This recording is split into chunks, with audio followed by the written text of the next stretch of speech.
Welcome to the Essential Skills for Humaning podcast, where we explore the fundamental abilities and insights that make us better humans. Here's your host, Christina Eanes. Thank you for joining us for this week's episode of Essential Skills for Humaning. Today with us is Dr. Kevin Kremer. Welcome, Kevin. Thank you, Christina. Thanks for having me. Well, I am excited about this conversation. I love accountability. I think if we had more personal accountability, we could be much more successful in life. But before we dive into that, can you share a little bit about your background with our listeners and viewers? Absolutely. Yeah, my background is in healthcare. So I went looking for ways that I could give back and help people. I've started out with dentistry, and I've been a dentist for a number of years. And then as through personal development and growth and mentoring and leading people, I've gone into more and more and seeing what clues determine your level of success. And so spent a lot of time on that in my recent years. Nice. And so this has turned into a book, Quantum Accountability. Now, before we learn more about that, can we maybe level set with what is an accountability mindset and why do we need to know about it? So I think success really comes back to our mindset.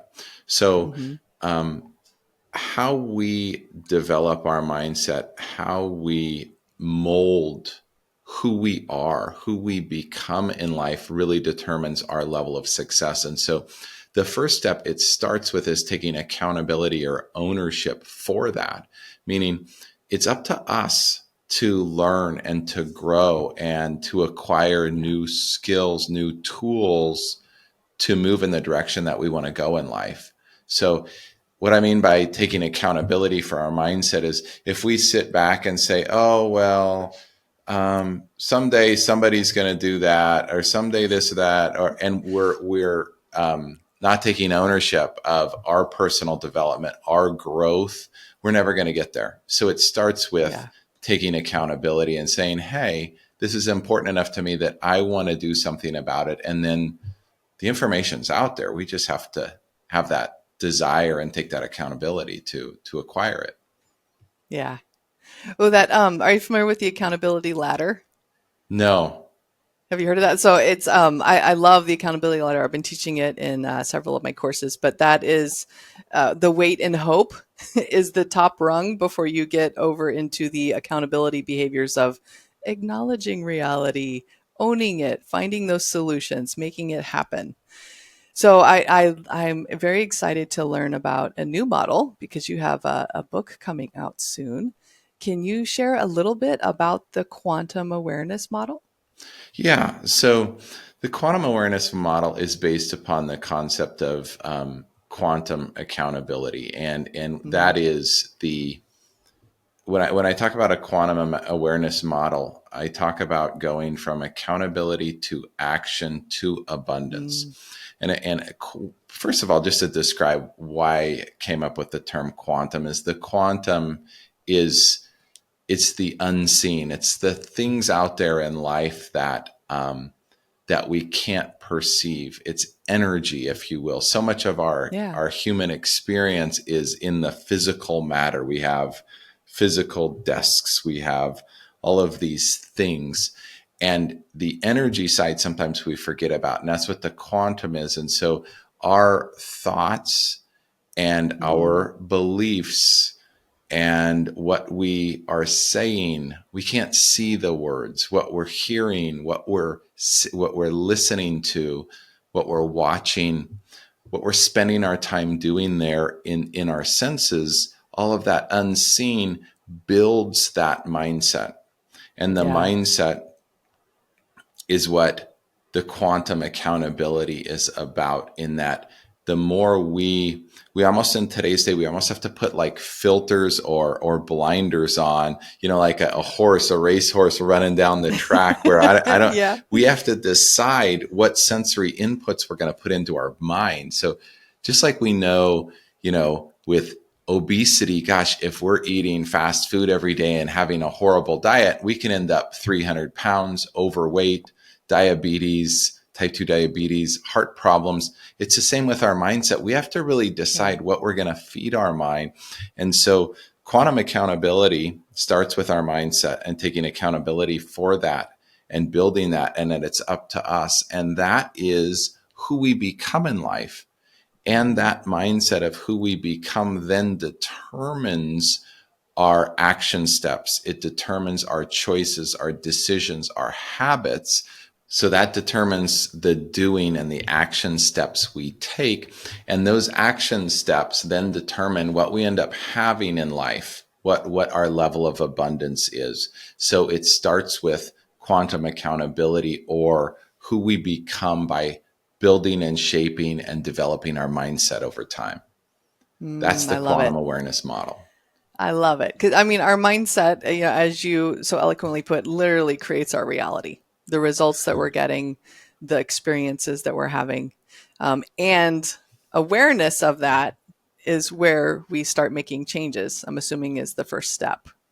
Absolutely. It's funny. Yeah. My wife actually co-authored the book with me because she's written books in the past, and she wrote one some years ago about that's called Life Should Feel Good. You Create Your Reality. So it's right in alignment with that. Nice. So the first step, what do our audience members need to know that first step in becoming aware of the quantum? Well, I always think the first step is awareness itself. So as long as we have an open mind and we have a desire and of like, okay, I'm open to learning. I'm interested in changing. I'm interested in improving. Then that awareness is, okay, well, where do I want to go with this? And that's where we say, all right, from that awareness, it's up to me. So then it becomes taking accountability, and then it starts with learning and filling our mind with great stuff, who we're spending our time with, our peers, our mentors, who our coaches, our teachers are, what we're reading. Are we reading good content? Are we going home and just streaming, Netflix every night? Not that there's anything wrong with that on occasion, but if we're not building ourselves up, if we're not filling ourselves up with positive things, with things that we're growing and changing and improving, then we're going to be that same person that we are today, 10 years from now. Yeah. Ooh, I almost, these words are coming up in my mind, like mental hygiene, I don't know, mental nutrition. Yeah. Just as we do with our bodies, paying attention to what is coming into our minds through our environment, the people around us, our own thoughts. Now I'm curious too, what is it? Like a fish doesn't know it lives in water, right? So sometimes when we are so wrapped up in our thoughts and our world that we don't understand that we can change it. Are there ways to become more aware of our thoughts? I think that it does go back to who you're spending your time with and what content you're being exposed to. And so if a lot of our greatest improvements and changes in our life has been something was said or we heard something, and at first it was like, oh, that's kind of odd, and then over time it's like, well, wait a second, and then our beliefs mold or shift from that. So it's proximity, and it's the people in our lives and the things in our lives, and then because life can become so routine, we have to kind of develop processes, and that's in the doing around things to make them so that we can plug them into our everyday life, and so that we can see change, improvement. We have to break things down into baby steps, bite-sized pieces from there, and then we'll see that that improvement over time. So we don't go into overwhelm. Correct. Yes. Nice. So what else do we need to know about quantum awareness and accountability? Well, first of all, mindset. When we look at our mindset, I talk about mindset in the concept of what I call a mindset star. And it's almost like in an Escher art diagram where it's constantly moving and everything's connected. And when I talk about mindset, I break it into our beliefs, our thoughts, our beliefs, our virtues, our attitudes, and our feelings. And all of those things are being pulled on and edited and altered every day. And we're constantly building, changing, potentially, hopefully improving our mindset as we go through life. And so being aware of the fact that it's our mindset and we have to be accountable for that. And then if we can take our life and look at, all right, this is where I am and this is where I want to be, and break that into different areas. Sometimes it helps people to categorize that and say, okay, well, let's chunk our life into, let's look at our personal, let's look at our health, let's look at our relationship, our spiritual, our financial, how we manage time, our career, sense of purpose.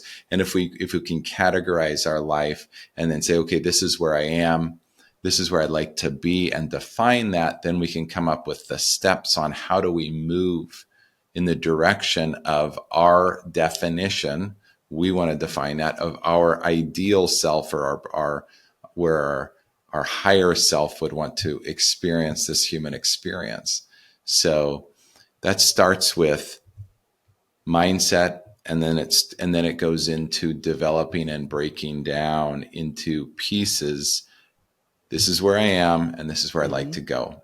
And sometimes where I'd like to go isn't necessarily an action step. Sometimes it's who can help me get there. It's finding that right person, that been there, done that person, because, success in life leaves clues. And as long as we know where we want to go, we can head in that direction. So I talk about that, what the mindset is, and in the concept of a mindset star in the book. And then I also talk about a mindset continuum. That's part of that awareness. Ooh, say a little more about the continuum. So the continuum is a extension of, Carol Dweck talked about growth versus fixed mindset. Yes. And I take it further and develop it into, if a fixed mindset is like a 0.0, then below that is negative mindset behavior. So I talk about pessimism, I talk about scarcity, and I talk about a victim mindset.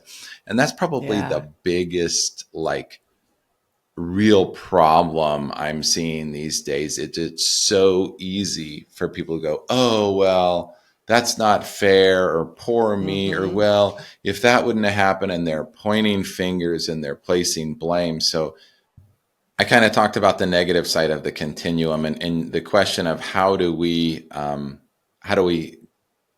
go up from there is, if we look at the positive side of the continuum, it's we've got optimism, we've got a growth mindset, and then we have an abundance mindset. And abundance to me is like the ultimate of defining what that is in our life and being in that zone.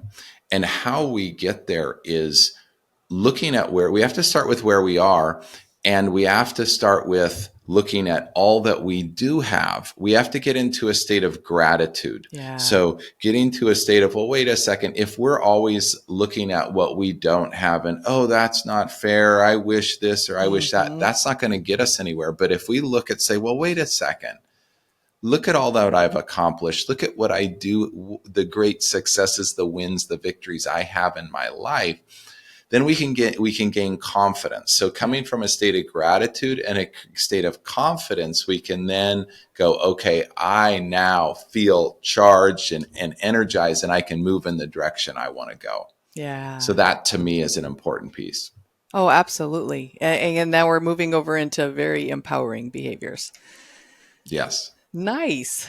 Well, so can you share a little bit about your book, when it's coming out, how people can get it? Yeah, the book is going to be released September 9th, 2024, and it's called Quantum Accountability. It will be available on Amazon and Kindle and all the the normal channels. And people can go to my website, Kevin Kremer. That's KevinKremer.com to get information about it, order a pre-release, or they can download a complimentary pre-assessment on their mindset. So there's a lot of great resources there for people. And, I think the way this really came about is as my career developed, and I think, Chris, you can relate to this, we get to a stage in our career where we want to give back and we want to contribute more. And so what I started asking myself is, how can I provide a greater impact? And whether one person reads this book or 100,000 people read this book, it's my way of providing more impact on this world beyond the customers we take care of in our bricks and mortar shops and the employees that we take care of. And I think you can relate to the fact that we just, we want to help people. Yeah. And when our primary question is, how can I help you? This is a way to provide that content. Are there any other products or services you want our audience members to know about? Obviously, they're going to get the book, but Well, for me, ultimately, it's about helping people. Traditionally being a dentist and in healthcare, I help dentists operate and run their business. I help them with creating win-win-win relationships where taking care of the customer, taking care of the team, and making sure the business is healthy and functioning, because without that, it will go out of business. So you have to take care of all three of those. And then I work with their teams. And as we know, the more we can grow and develop our teams and shift their mindset, the more successful we can be. And then I also work with individuals who say, hey, I really like what you're saying. Can you help me? Because even though life is a team sport, accountability is an individual thing. And so we have to own that, as we've been talking about, right? Yeah. Well, to be better team members. Yeah. Yeah. Okay. So what is your final piece of advice for our audience? The biggest investment we can make in life is typically always with ourselves. And, I think we've heard that before. I think we know it. And I think it's still time tested and important, is that to constantly be feeding ourselves information, knowledge, wisdom. I mean, life is a quest. It's a journey. And as long as we're continuing to fuel our mindset and go in the direction that we want to be going, that's the secret right there. Yeah. Oh, I love it. Oh, thank you so much for joining us today and sharing your wisdom with our audience. Thanks for having me. It's been a pleasure. Thank you for tuning in to the Essential Skills for Humaning podcast. We hope you've gained valuable insights to enhance your journey as a human being. Remember, practice makes progress. Keep honing those essential skills, and until next time, keep being the best version of yourself. For more resources, visit eanestraining.com.